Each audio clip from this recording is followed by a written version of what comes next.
Okey, jom Waida nak bawa anda laju-laju tengok kawasan perumahan di Bandar Baru Setiawan Perdana Setiawan Perak. Okey, kita bergerak daripada bulatan utama. Sebelah kiri tadi ada pembinaan bilion, tapak masjid, taman rekreasi.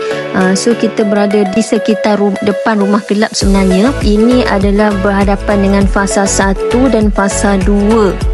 Sebelah kiri Waida ni rumah jenis semi-D cluster, fasa 2D semua dah ada penduduk. So kita menuju ke bulatan kedua yang akan menembusi ke Perak Tengah, Bota, Seri Iskandar dan juga Ipoh. Orang daripada Ipoh, Seri Iskandar, lambu kanan, lambu kiri, Perak Tengah. So ini jalan dia. Nanti lebih dekat lah sebelah kiri ni kita akan ke fasa 4A, 4B dan 4C.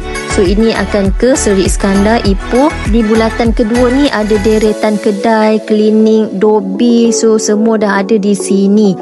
So Waida U-turn balik. Bila kita U-turn balik, di sinilah rumah kelab sebelah kiri ni. Rumah kelab yang ada pelbagai kemudahan fasiliti elit.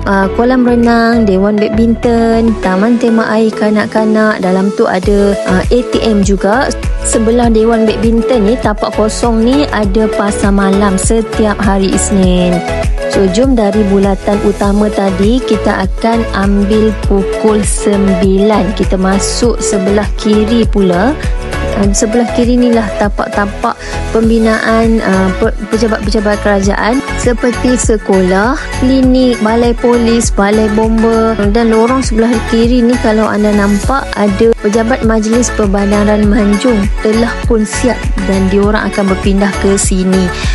So yang depan tu adalah perumahan Prima. So kita U-turn balik. Ini rumah 2C, rumah semi-D cluster 2C dah siap.